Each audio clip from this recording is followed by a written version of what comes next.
It's been a brutal wake-up call. Russia's assault on Ukraine has left all of Europe feeling exposed. Here at the Reichstag, it feels like a historical moment. To boost European security, Germany is saying goodbye to World War II sensitivities. Germany has woken up with a bang. The Second World War was decades ago. We're now modernizing our military. Our allies have waited too long for us to do our bit.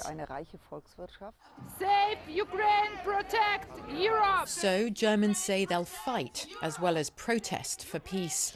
They know they'd relied too much on the US for security. Germany can't act because we are... They're overly dependent on Russia too for energy and trade.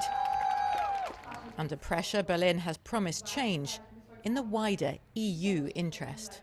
It's about sovereignty within Europe, and I think it's about sovereignty when it comes to defense and security policies, but also when it comes to imports and when it comes to energy independence. There will be no forgetting what Putin has done.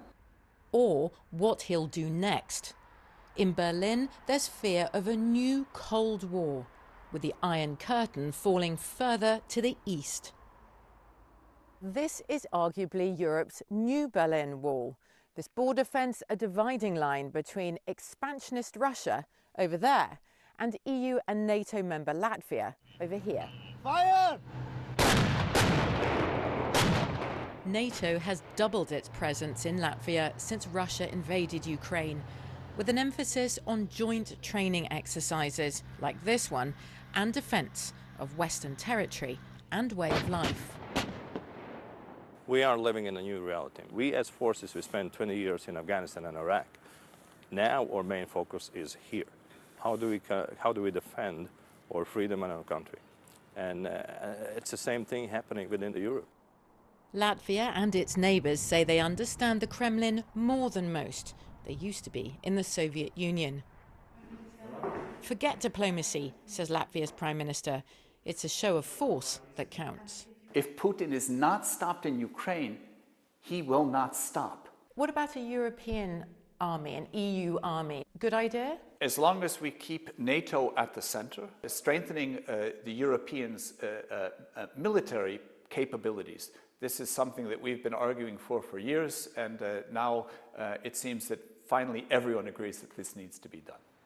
Vladimir Putin has brought large-scale death and destruction back to Europe.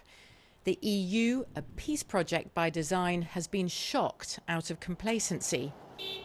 Action Western allies take together now will affect all our safety and security for years to come. Katja Adler, BBC News, Riga.